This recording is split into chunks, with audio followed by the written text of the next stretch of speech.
নমস্কার বন্ধুরা, আর যে রূপরাজ চ্যানেলে আপনাদের সবাইকে স্বাগত। আজ আমরা আলোচনা করতে চলেছি শ্রীমদ্ ভাগবত গীতার প্রথম অধ্যায়ের শ্লোক 43। চলুন আগে শ্লোকটি শুনে নেওয়া যাক। উচ্ছন্ন কুল ধর্মানাং মনুষ্যানাং জনার্দন নরকে নিযতং বাসঃ ভবতীত্যনুশুশ্রুম।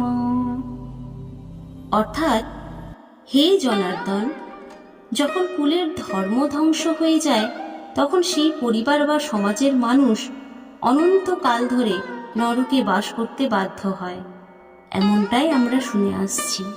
এই শ্লোকটির তাৎপর্য হল, অর্জুন এখানে সমাজের ধর্মীয় এবং নৈতিক কাঠামোর ধ্বংসের ভয়াবহতা ব্যাখ্যা করেছেন।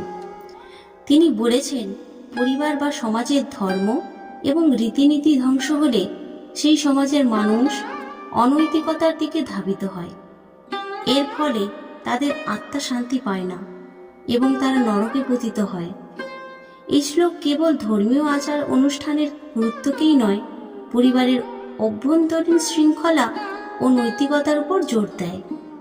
যখন পরিবার ধ্বংস হয় তখন সেই পরিবারের সদস্যরা এবং তাদের পূর্বপুরুষরা আধ্যাত্মিক শান্তি থেকে বঞ্চিত হন।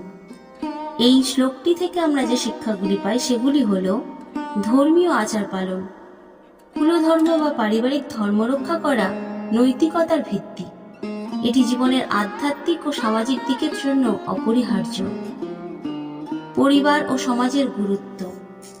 পরিবার এবং সমাজের ভারসাম্য নষ্ট হলে তার প্রভাব ব্যক্তিগত এবং সামাজিক জীবনে উভয়েই পড়ে।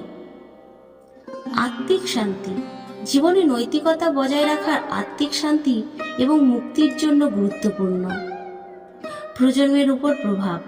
বর্তমান প্রজন্মের কর্মকাণ্ড ভবিষ্যৎ প্রজন্ম এবং পূর্বপুরুষদের উপর প্রভাব ফেলে।